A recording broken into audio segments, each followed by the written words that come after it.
The playoffs are very much in reach for the Chargers, but they'll have to go at least 500 down the stretch with one of the toughest remaining schedules in the NFL.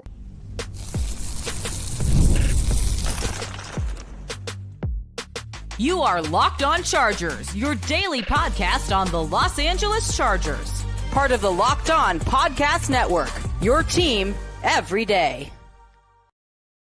What is up, and welcome into the Locked On Chargers podcast. I'm your host, Daniel Wade, joined as always by my co-host, David Droegemeier, and we've been covering the Chargers now for 10 seasons, but this is our 8th year as the host of the Locked On Chargers podcast, bringing you your team every day as part of the #1 sports podcast network. But thank you to the everydayers out there for making us your first listen. To make sure you never miss the show, go subscribe or follow for free on the Locked On Chargers YouTube channel and listen wherever you get your podcasts from. David, what do we got today? High-powered offenses, lockdown defenses. The Chargers are going to be tested throughout the last stretch of this season. And fortunately, it seems like all signs are pointing to them getting their young phenom running back Omarion Hampton back, hopefully for that difficult stretch. And seems like Jesse Minter may be getting some head coaching interviews after all. Yeah, and we knew that would happen, but obviously it's been an up and down year for that defense, but it's good news if he is sticking around. Today's episode is sponsored by Prize Picks. Download the Prize Picks app today and use the code LOCKEDONNFL to get $50 in lineups after you play your first $5 lineup. David, a little bit of a schedule change this week coming off of the bye week with a special interview tomorrow with Chris Hayre that we're very excited about. Today, we are doing a buy or sell Monday, getting into the biggest Charger storylines and overreactions. And the playoff picture is starting to form, David, with the Chargers having 6 remaining games in 2025. It is going to be very, very tough for them to do what they have to do to make the playoffs. And I think the biggest buy or sell for me right now is this. Buy or sell, the Chargers have one of the toughest schedules remaining in the NFL over the last 6 games of the season. Yeah, it definitely is. I have to buy it. This is going to be a challenge for sure for the Chargers. You look at this, and on the offensive side, Dallas is 4th in points per game. Kansas City is 9th in points per game. And on defense, Houston number 2 in points per game allowed. Denver number 3 in points per game allowed. Kansas City number 4 in points per game allowed. And Philadelphia number 8 in points per game allowed. So the Chargers are going to be tested on both sides of the ball, whether it's offensively, defensively. They're going to have to show up. And hey, to be able to get to the playoffs, you're going to have to go through playoff teams. And they have several of them right now that are sitting in playoff spots. And if the Chargers want to get where they need to go, they're going to have to take care of business, and it's not going to be easy. Yeah, and like I said at the beginning of the show, it feels like 3 is the magic number for the Chargers to give themselves a good chance. I don't think it necessarily locks them in. If you get to 10 wins, though, that should be enough to get you in. And I think that when you look at it, it may not be the toughest schedule out there, especially because the Chargers have the Raiders this week. But that's it. Like, the Raiders are the last kind of, team the Chargers absolutely should beat that's left on their schedule. I mean, you do have other teams like the Bears who get, the Packers twice, the Lions, 49ers, Eagles still left on their schedule. The Colts still have a really hard schedule. They have to play the Jags and the Texans twice, and then also get the Seahawks and the 49ers. So it could be worse, but for this Chargers team, they're going to have to play better than we've really seen them play all year over a 6-game stretch for them to do enough to make the playoffs. But I do think that having to earn it against these specific teams that they're going to have to play to do it is going to tell us something about this team. Because, David, that's why the next buy or sell is this. Buy or sell, if the Chargers beat the teams necessary to make the playoffs, they will have shown us that they can win a playoff game. Yeah, this is an easy 100% buy here. I think this is going to be a true litmus test of if this team actually can make it to the playoffs, if they are prepared, if they're ready. They're going to have to go play some tough games on the road. They're going to have to play some games against some really tough defenses, like I mentioned, some games against some offenses that can put up points in a hurry, and the Chargers are going to have to answer that. They're going to have answers for those questions, and if they do, if they are able to find those, if they're able to get those wins against these tough opponents, then yeah, I think you can feel good that once they get to the playoffs, that they will be battle tested, that they will be ready, that they'll have momentum, and that they will be in position to hopefully pick up a much needed playoff win. Yeah, and like I think the only way that this wouldn't be a bye is if the Broncos end up resting their starters in week 18. And I think that's one of the kind of bigger storylines that we'll have to talk about more going towards the end of the season is if they'll need it, right? Right now they're battling it out with the Patriots at the top of the AFC with only 2 losses each for who's going to be that number 1 seed. If they're not playing for the number 1 seed and the Chiefs don't make a miraculous comeback to chase them down for the division, there is a chance they won't have to play their starters in week 18, which is a game obviously at that point you should win. But to your point, 4 top 10 defenses they have to play, 3 top 5 defenses that they have to play. With the offense in the current state that it's in right now, in the specific part of it being you don't have anyone who can protect Justin Herbert, if they can beat, some of those great defenses, that will show you something. And then you get the Cowboys, right, who over the last couple of weeks, whether or not they're going to make the playoffs or not, they look like a playoff team. The addition of Quinn and Williams obviously is paying off for them, but they're coming off of a win against the Eagles this week. So, like, that's a really good team with specifically a really good offense. And if the one thing, there's one thing we kind of know about Jesse Minter and his time with the Chargers so far through a year and a half is his defense has really struggled against the top offenses in the league. And then even last week struggled against what was not one of the top offenses in the league. So I think that if they can go out there and beat the Eagles with that defense, if they can beat the Texans with that defense and show you that even against some of the top defenses, like there's some of these, like the Texans game, like right now, coming off the game we just saw, it feels like the Chargers would be lucky to score 10 points in that game. Like with how ferocious, how mean, how fast that defense is, what they just did to the Bills last weekend, I don't care if it's Davis Mills or not. Like it could be Davis Webb. Like, it could be anybody out there. It almost doesn't matter with how good that defense is. They're going to have to prove it. And not only that, because of the situation that they have, being 7-4 instead of maybe 8-3 and losing to the Jaguars, who now have the, wild card tiebreaker over you. At that point, like you're going to be playing in super high pressured spotlight games that you're going to have to win. So you're not necessarily going to get the full, playoff experience in those games, but you're going to have big time games that you're going to have to win. And you're going to get the next closest thing. So that's why I think, like, as much as right now it feels like the Chargers, their best case scenario could be going to the playoffs and losing in round 1. If they make the playoffs, they're going to have to beat some teams that are going to be in the playoffs, right? Yeah. So I do think that, it will change our perspective. And I do think we will be able to kind of talk ourselves into, depending on what the matchup is, a chance for them to win a playoff game because we're already going to have seen them beat some teams that they're going to have to play once they get there. But let's get to this last buy or sell here from Frank Widman, who says, the buy or sell the bye week is what this team needed to finish the season 4-2 down the stretch. 4-2, David. If they can do that, I think you can lock them into the playoffs right now. I would have a much different perspective of this team if they could pull that off. Man, that would be awesome. That would be the type of finish that you would want. That's the momentum that you want to take going into the playoffs when obviously everything is heightened, ratcheted up intensity, and of course it's one and done. So if you could take that momentum and really take it into that tournament, man, that would be fantastic. But unfortunately, this bye week's not going to bring Joel back. It's not going to all of a sudden activate Rashawn Slater. It's just not going to happen, right? Yeah. So the same issues that they have been plagued with all season are still going to be there. Obviously, hopefully Omarion Hampton comes back and helps mitigate some of that from the running game aspect of it. But the pass protection is what it is. And hopefully they took this time with the players away from the building and try to figure out their best 5 offensive linemen, right? To try to figure out who is going to be the guys that are going to provide that protection for Justin Herbert. And it's still, there's not a lot of good options. So hopefully they're able to provide some decent protection. But the fact of the matter is it's not going to change who they have out there. They're just going to have to try to put those guys in the best positions to have success. Yeah, like the thing is, I think the bye week absolutely helps, right? It definitely doesn't hurt. 4-2 in that stretch, though, it just seems improbable right now. Like it feels like the best they could do is 3-3, and 3-3 would still have to take them winning some games we might not expect them to win right now. But it's important. Like you don't have the tiebreaker over the Jaguars or the Colts. You're only a game ahead of the Chiefs, the Texans, and the Ravens, who I think in the latter part will probably run away with the AFC North. But it doesn't matter.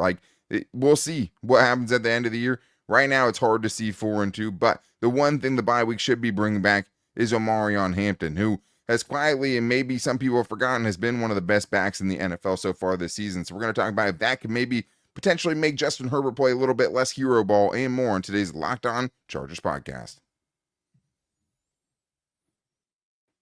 This episode is brought to you by Prize Picks. You and I make decisions every day, but on Prize Picks, being right can get you paid.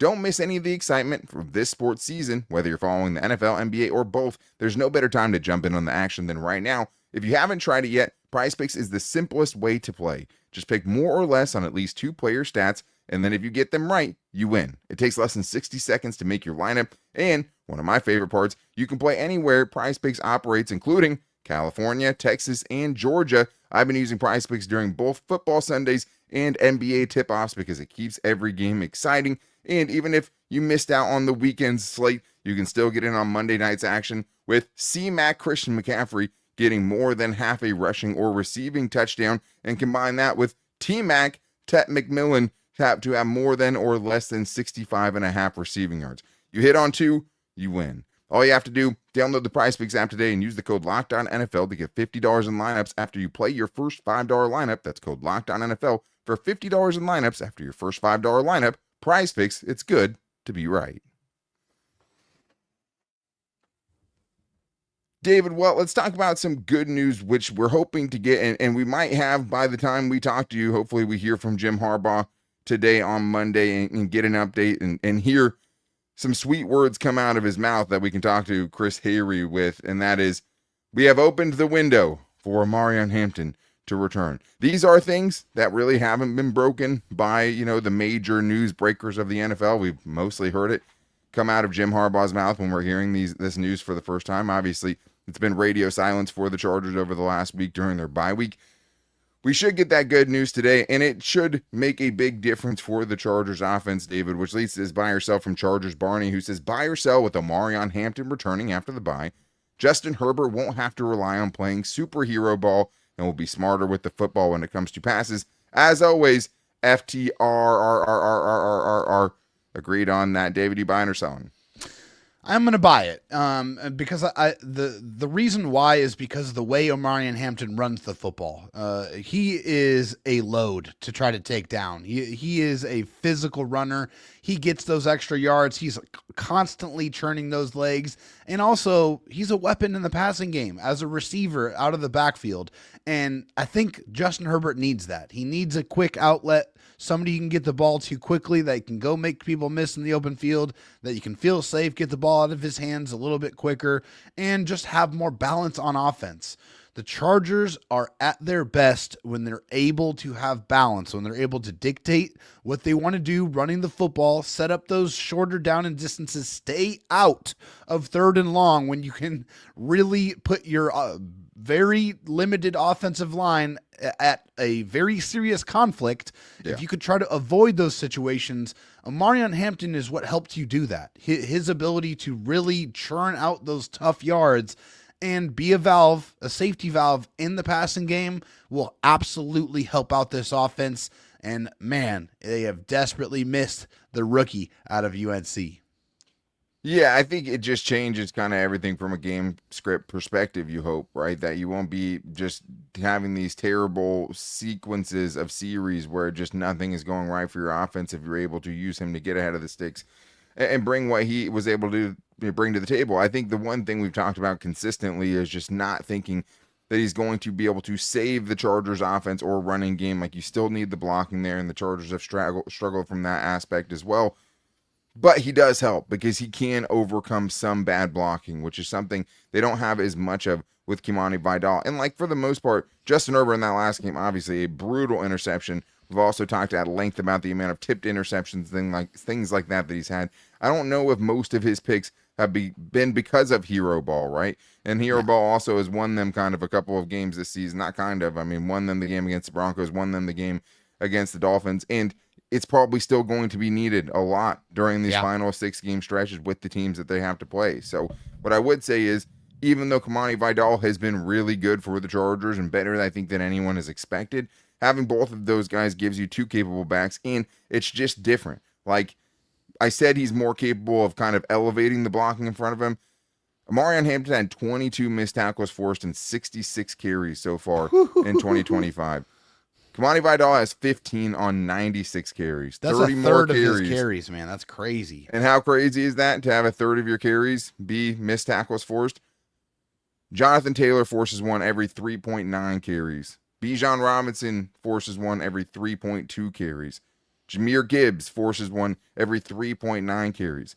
It's the best in the NFL of anyone that has at least 50 attempts so far this year. So that is what Omarion Hampton has brought to the table so far this year. He also has the third best elusiveness rating in the league so far of anyone with at least 50 carries, only behind two guys you've probably heard of, Jonathan Taylor and Bijan Robinson. So he has been as advertised as a first-round pick at running back, and those are just his running statistics. Obviously, he's brought a lot through the passing game as well. But yeah, it does help a little bit. They need everything they can get offensively right now. But let's get to this one here from Jackson, who I think brings up a good point, saying, buy or sell, the Chargers need, all caps, to blow out the Raiders to get the ship in the right direction. Also, David, you're incorrect. It's sweet potato casserole with the caramelized brown sugar on top as far as best Thanksgiving sides.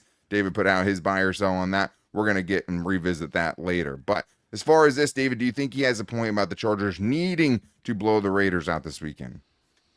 Definitely, 100%. He has a point. I'm going to buy it. They could use a big time win in convincing fashion for the confidence and for that positive momentum. It's not going to convince people that they're back on track, but hopefully that momentum can carry them into the tougher matchups that are preceding this Raiders game that's coming up. The Raiders have lost 5 straight. They've also lost 9 of their last 10 games. It would be unacceptable to lose this game. We'll talk about it a little bit more as the week goes on. I mean, when we get to crossover Thursday, I mean, to me, this is a must-win game for the Chargers. And, I don't know if they necessarily have to beat them by 30, but, be nice. This is a game that you should not have to struggle in the fourth quarter, right? That's all I'm looking for. It should not be a close game where you're sweating it out in the fourth quarter. We're talking about a Raiders team that just fired their offensive coordinator, Chip Kelly, after another terrible loss, this time a 2-touchdown loss to Shador Sanders in his first start with 10 sacks allowed. Well, I'm sure that'll be something that gets brought up later in the week, too. They just fired their special teams coordinator 2 weeks ago. So pretty sure Myles Garrett had half of those. Yeah, Myles Garrett has 18 sacks in 11 games. Absolute animal. So all those people that said we shouldn't be trading the Chargers shouldn't be trading 2 first-round picks for Myles Garrett when we had that combo in the offseason. 18 sacks in 11 games is what Myles Garrett could do. But we're talking about a Raiders team that has a negative 31-point differential over their last 2 weeks. It shouldn't be close at all. But what can you get from that? That is a question, I think, to your point. And this is from John Clark, who says, buy or sell, the biggest takeaway from this next game is related to the makeup of this team. Even given our injuries, there's no way this team should lose to the Raiders with the Bolts having gained so much needed rest, getting some guys back, and 2 weeks to plan against them. What do you think? 100%. The Chargers should dominate this team. The Raiders have lost 7 of their 9 losses have been by 10 points or more. And the other 2 have been very, very close losses as well. So it's kind of weird, but most of their losses have not been close. So the Chargers including one of those obviously being the Chargers, who beat them 20-9 earlier in the season on September the 15th. So the Chargers are a much better football team than the Raiders in every way, every shape, form, or fashion, and they should go out there and demonstrate that by beating the brakes off of them and taking that momentum into the much more difficult parts of their schedule. They absolutely need this win, especially after the embarrassment that they put on tape before their bye week against the Jacksonville Jaguars. It is definitely time to get right. It is 100%. I think, though, as far as this buy or sell, I think I'm actually selling it. I mean, the buy or sell is that the biggest takeaway from this next game is related to the makeup of the team. I don't think we can learn anything about the makeup of this team in this game, right? I don't, like you said, I don't think there's anything they can do in this game that makes you confident that, they're the team they're going to need to be to beat the other teams like the Eagles and the Chiefs and the Broncos and the Texans that are left on this schedule. I think when we learn about the makeup of this team, it'll be against those teams in those high pressure moments that will decide whether or not they make the playoffs this season. What I would say, though, to your point, maybe, John, is just like if they lose against this Raiders team, that might tell us something about the makeup of this team, because even with as much as they've struggled, even with the injuries that they have right now, there is zero excuses to lose to this team, especially when you're still so in it and you have everything that you want still ahead of you. But we do have more to get into, including one of the hot names in this next upcoming coaching cycle, Jesse Minter. Could he be leaving? Could he be sticking around for a long time? We're getting into all that and more in today's Locked On Chargers podcast. NFL season is back, and honestly, there's nothing better than being in the stadium surrounded by fans cheering on your team. But let's be honest, getting tickets can be a hassle. Between queues, login screens, and prices jumping up at checkout, it's frustrating, and that's why I use GameTime. The app that gives the advantage back to the fans. GameTime is fast, easy, and backed by the GameTime guarantee. You'll always get 100% authentic tickets delivered on time and at the best price. Plus, all the fees are included, so the price that you see is the price that you pay. There's nothing worse than thinking you had a great deal on tickets and then realizing that it just went up 30% at checkout because of hidden fees that you didn't know about. You never get that with GameTime. And if you guys want to go see the Chargers this weekend, get back on track against the Raiders, hopefully, you can do that for only $116 and see those sweet all Navy uniforms. And this is the third time we've done this ad read since this has been the Chargers' next game. Every single time I've looked at it, the price has gone down. The closer it gets to kickoff, the lower the price gets. All you have to do, download the GameTime app, create an account, and use the code LOCKEDONNFL for $20 off your first purchase. Terms apply. Again, that's promo code LOCKEDONNFL for $20 off. Swipe, tap, ticket, go. Download GameTime today. David, we still have more to get into because we have a lot more buy or sells from the everydayers, getting into more of the Chargers storylines and overreactions. But thank you guys, as always, for checking out the show and making us your first listen. If you need a second listen, make sure to check out Locked On NFL, which has 2 shows per day with a very different perspective on each, with Tyler Rowland in the morning and Tony Wiggins later on, bringing you that on YouTube and wherever you get your podcast from. Let's get back to these buy or sells, David, including one from my fan favorite, Athir, calling into the show today with some thoughts about Jesse Minter. Daniel, David, Athir buy or sell Monday. Jesse Minter will not leave the Chargers until they win the Super Bowl. I am buying it. What are your thoughts? Remember, he did it at Michigan. Love you, my boys. Thanks. Yeah, I mean, that's the thing. You don't know when or if they're going to win the Super Bowl. He could be coaching them into his grave. You just don't know. But I think it's interesting, David, because we have started to see already that Jesse Minter is starting to pop up as far as one of the hot names in this next upcoming cycle of head coaching jobs. Yeah, the insiders, guys like Jeremy Fowler and Tom Pelissero, have reported that Jesse Minter will indeed be getting head coaching interviews in this next head coaching cycle. So don't be surprised if he's getting some interviews out there. I don't feel, just the way my gut feeling is I don't feel like he's going to leave after this season. I think he might stay another season, and then after that, after he's able to put together probably a more comprehensive, thorough defensive campaign, a little bit more convincing, a little bit more dominating, because he's shown some great games, had some good game plans, but he's also had some really bad performances against the Colts, against the Jaguars. So I think another year of him being a defensive coordinator would not be a bad thing. But I do love Jesse Minter. I feel like he is a very intelligent coach, very well-spoken, very passionate, clearly knows what he's doing on the defensive side, knows how to put together a great defensive coaching staff. So I think there's going to be very little time between now and when Jesse Minter is leading an NFL franchise. I just hope it's a little bit longer. Yeah, I mean, I'm going to sell it unless the Chargers win the Super Bowl in 2026, right? I think it could probably take him one more cycle, but it is a finicky, tricky game deciding when to leave a team. Like, I don't think he's necessarily going to stay out of the goodness of his heart or stay to try to prove something to Chargers fans that he can go win a Super Bowl, because the thing is like, when you're a hot coordinator, you have to be able to strike while the iron is hot. But at the same time, you want to wait for the right opportunity. I mean, look at Ben Johnson, right? He waited. He had opportunities for 2 off seasons. He was a hot name in the cycle. He decided to stay, and now it looks like he has a good situation with the Bears right now, and then a quarterback setup and all of that stuff. On the flip side of that, you could be someone like Lou Anarumo, whose Cincinnati Bengals defense carried Joe Burrow to a Super Bowl. He stayed with Cincinnati until the point where they lost all of the talent they had on the defensive side, only paid basically the offensive players, and they ended up getting fired, right? Like, that is, like, defense from year to year can be tricky.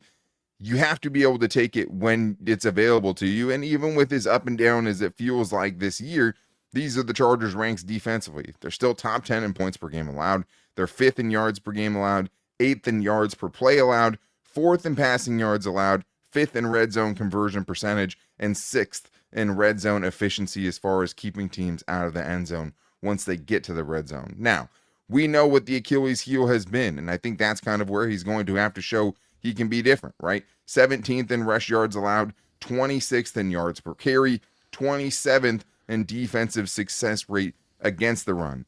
Yeah. If I'm another team or a team, with him potentially being my next head coach, I'm going to be pretty bothered by, how bad they have been against the run so far this year. And also that the good offenses have seemed to always have the game plan to get around whatever he's doing defensively. At the end of the day, I think Jesse Minter maximizes the players under him. I think he has the demeanor of someone who will eventually be a head coach.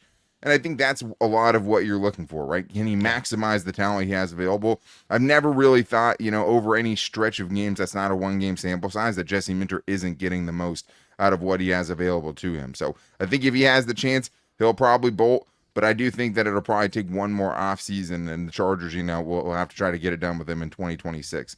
Let's get to this one here from Big Daddy E, who says, buy or sell, the coaching has been a bigger factor with the inconsistency of this team rather than the injuries. Happy Thanksgiving, fellas. The audience is thankful for your hard work and the content you bring all year. Great content. Dave, what do you think here? This is an interesting one. I think both have a part to play in it. Do you think the coaching has been the biggest of factors?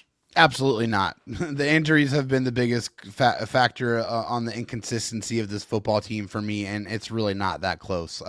Whenever you lose both of your all-pro starting level tackles on both sides and lose both of your starting running backs for the majority of the season, also losing Khalil Mack, one of the most important defensive players, scratch that, one of the most important players on your football team, period, it's going to have an effect. All of those injuries have had significant effects. The injuries to the tackles really doesn't allow them to utilize those guys as masks to cover up all of the other obvious deficiencies and flaws that the Chargers offensive line has showcased. And for as well as Kaimani Vidal has done in, the short, service that he's been able to provide, he's not Omarion Hampton. He's not Najee Harris, who is really just about to get rolling and unfortunately got, his season cut short.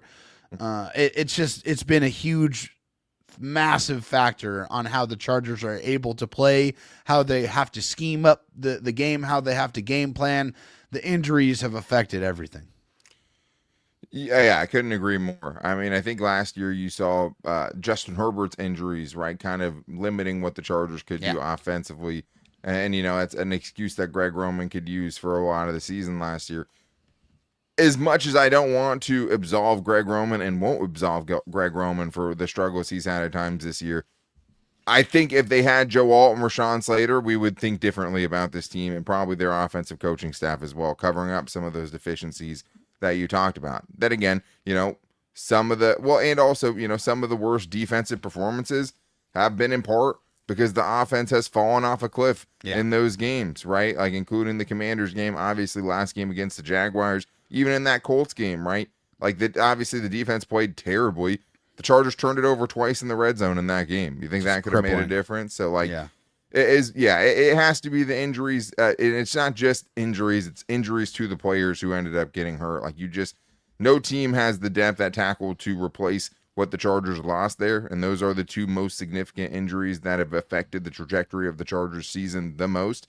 But again, like that means it just opens up more criticism for what you didn't do on the interior of the offensive line, right? Like doesn't absolve anyone, but I do think it is the biggest factor. Losing those guys, I think we'd feel a lot differently about that offense if we could see those two guys still out there for the Chargers. But let's get into a couple fun ones, David. It is Thanksgiving week, and you started your buy or sell train with a buy or sell about Thanksgiving that I think is a hot take. You had a buy or sell mac and cheese is the best side at Thanksgiving. That is interesting. I don't know.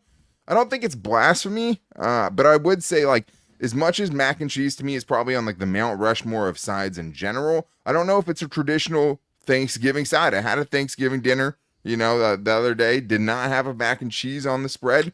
But also I would have mashed potatoes, stuffing, green bean and potato casserole are all up there for me. But I know mashed potatoes are not an option for you. Are we willing to get into the story? I'll get into the story. Mashed potatoes is not something that I will eat, and the reason for that is because when I was younger, my sister would make food sometimes, and she made mashed potatoes one day, and I was pretty young, probably 6 or 7, and at the time I was like, I'm not doing that. I don't want that. I just try to completely get out of that. But my sister was having none of that, and so she tried to force feed me the mashed potatoes. I threw them up, and then after that, I have never wanted mashed potatoes ever in my life. Scratch one time when I had them at Hell's Kitchen, and I didn't even know that they were actually mashed potatoes. But that is the story. Don't like mashed potatoes. No, thank you. Never again. So when you ate them at Hell's Kitchen, did you not like them? Did you tell instantly, or like once you ate them, or did you eat them and you're like, okay, that was fine, and then you realized it? Yeah, it was with the beef Wellington. Actually, it was pretty. Honestly, it was pretty good. I'm not gonna lie. It might be time to open it back up. I don't know. The trauma is real. Yeah, no, I get it. I mean, I think anyone's had a situation where you get maybe not even food poisoning, but you get really sick, and then kind of the last thing that you ate is like off the list for a good long time once you're throwing it back up. Mac and cheese is a great side. I don't know if it's top Thanksgiving side, but I guess my Thanksgiving buy or sell would be buy or sell. Ham is the better main entree at Thanksgiving than turkey is, and I'll stand 10 toes on that one. I 100,000% agree. I do not like turkey. I don't like the taste. I don't like the tryptophan, make you want to go to sleep immediately. Sure. I don't like that feeling. I will always enjoy a nice honey glazed ham every day of the week over turkey. No question about it. Let us know if you have any, buy or sell biggest storylines or overreactions regarding Thanksgiving. We want to hear about them. But yeah, I think to me, like turkey, it can be good. It can be good, but I just think there's so much variance. Like you have to cook it perfectly. Yeah. Whoever's doing it has to know what they're doing. And a lot of times it just ends up being dry. That's my main thing. I don't want dry. Ham, way higher hit rate. I can't remember the last time I had a Thanksgiving ham, and some people think it's more of a Christmas thing. I understand that. There's always ham at my Thanksgiving, and that's always what I'm going to first, even over the turkey, which, gets all the headlines, gets all the fame and glitz and glory, but probably doesn't have the hit rate that ham does once Thanksgiving rolls around. But that's going to wrap things up for today's show. Make sure you're back here tomorrow because we have a big-time special interview with Chris Hayre. So to make sure you don't miss it, go subscribe or follow for free on the Locked On Chargers YouTube channel and listen wherever you get your podcast from, as well as finding the show every day on all of our social media at Locked On LAC on Twitter, at Locked On Chargers on Instagram, and our Locked On Chargers Facebook page. If you want to get involved and call into the voicemail line, you can do that at 323-524-7924 and give us your 30-second Chargers bold prediction, buy or sell, or Chargers fan question. But that's going to wrap things up for today's show. Make sure you guys are back here tomorrow for a big-time interview with Chris Hayre. But until then, take it easy and go Bolts.